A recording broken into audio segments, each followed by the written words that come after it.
Councilors, please your appearances. Good afternoon, Your Honor. For the record, John Jackson, Deputy Morgan. Good afternoon, Your Honor. Morgan and Shauna Kennedy-Morgan. This matter was listed for today for a pre-trial conference. We just had that conference in my chambers. All counsel were present, including the state. We discussed the exchange of discovery. It's my understanding that all discovery is now in the hands of both attorneys for each of the defendants. Is that correct? The state's discovery has been provided to us. We have additional investigation that we have to perform that may result in certain purchase of discovery. Okay.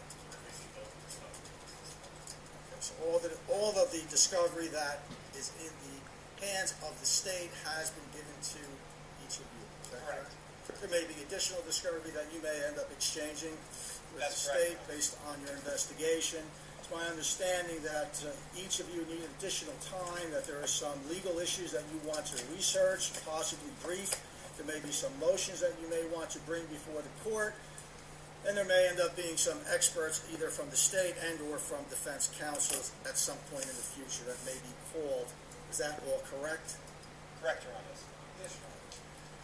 I don't want to push this out too far.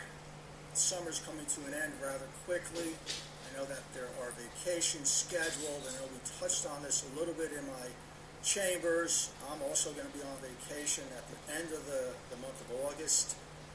I would like to reschedule it for one more case management conference to see what those investigations have revealed by way of issues that may be deemed irrelevant by counsel for the defendants, whether they're going to brief them or not, or whether these are going to be some type of pre-trial motions. I'm not certain. I'm hopeful, and unless you tell me otherwise, that this next case management conference, pre-trial conference, however you want to refer to it, will in fact be the last one, and then at that point, if it can't be resolved, then we'll schedule it for trial. Is that correct? Yes. Is that your understanding as well? Today is July 15th.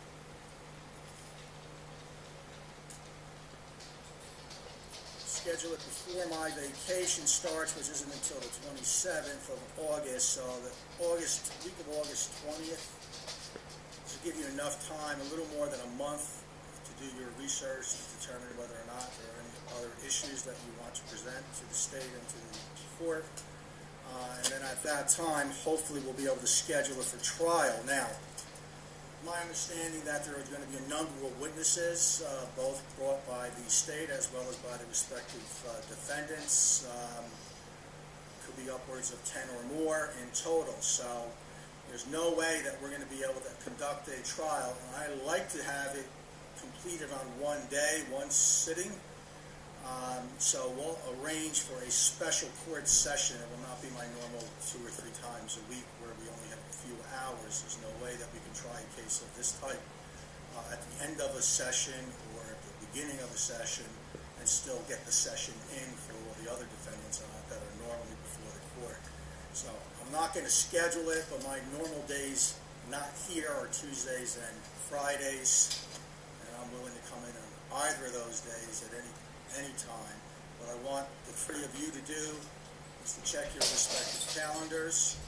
And I know it's way in advance because the trial will not be until late September most likely, to see what Tuesday and or Fridays are good for you, good for any witnesses, so that we can get this trial started at 9 a.m. on one of those days and go until midnight if we have to, so that it's finished in one sitting.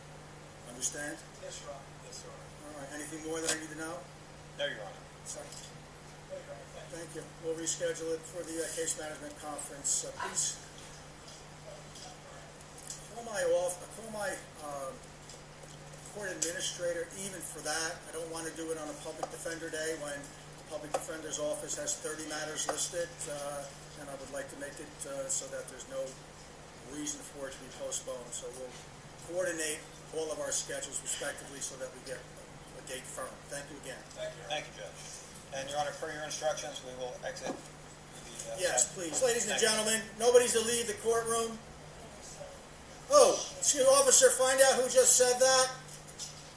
I already warned them not to say anything, and they did. I want them brought out of this courtroom.